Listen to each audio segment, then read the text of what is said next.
Let's say that we've got the function y is equal to 5 times 2 to the t power. And someone were to come up to you and say, hey, look, this is an interesting function, but I'm curious. I like the number 1,111.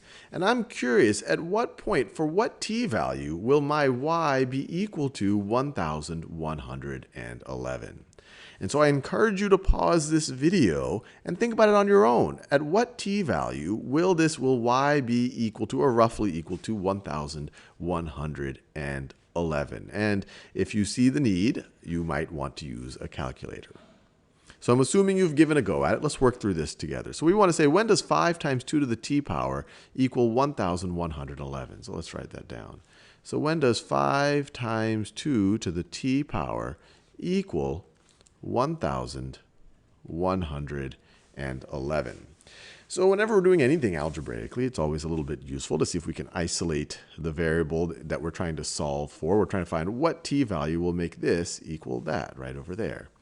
So a good first step would maybe try to get this 5 out of the left-hand side. So let's divide the left by 5. But if we want to keep this to being an equality, we have to do the same thing to both sides. So we get 2 to the t power. 2 to the t power is equal to 1,111 over 5. So how do we solve for t here?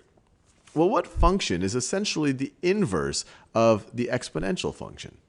Well, it would be the logarithm. If we say that a to the b power is equal to c, then that means that log base a of c is equal to b. A to the b power is equal to c. Log base a of c says, what power do I need to raise a to get to c? Well, I need to raise a to the b power to get to c. A to the b power is equal to c. So these two are actually equivalent statements.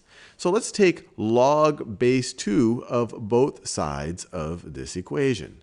So on the left-hand side, you have log base 2 of 2 to the t power, and on the right-hand side, you have log base 2 of 1,111 over 5. Now, why is this useful right over here? So this is, what power do we have to raise 2 to get to 2 to the t power? Well, to get to 2 to the t power, we have to raise 2 to the t power.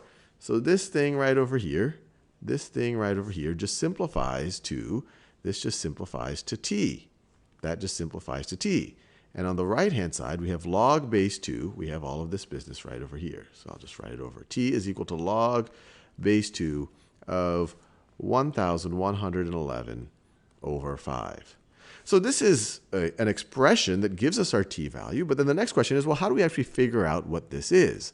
And if you take out your calculator, you'll quickly notice that there is no log base 2 button. So how do we actually compute it? And here we just have to apply a very useful property of exponents. If we have log base 2 of, well, really anything. Well, let me write it this way. If we have log base a of c, we can compute this as log base anything of c over log base that same anything of a. This anything has to be the same thing. And our calculator is useful because it has a log. The log, when you just press log, it's log base 10. If you press ln, it's natural log or log base e. I like to just use the log base 10. So this is going to be the same thing as log base 10 of 1,111 over 5 over log base 10 of 2. So we can get our calculator out. And we could have done log base e if we wanted. That would have been natural log, but I'll just use a log button. So this is logarithm of 1,111 over 5. So that's this part right over here. This is log base 10 implicitly. That's what the log button is. Divided by log base 10 of 2. And then that gives us 7, well, it just keeps on going. This is approximately equal to 7.796 I'll just 7.796. So this is approximately equal to 7.796. So when t is roughly equal to that, you're going to have y equaling 1,111.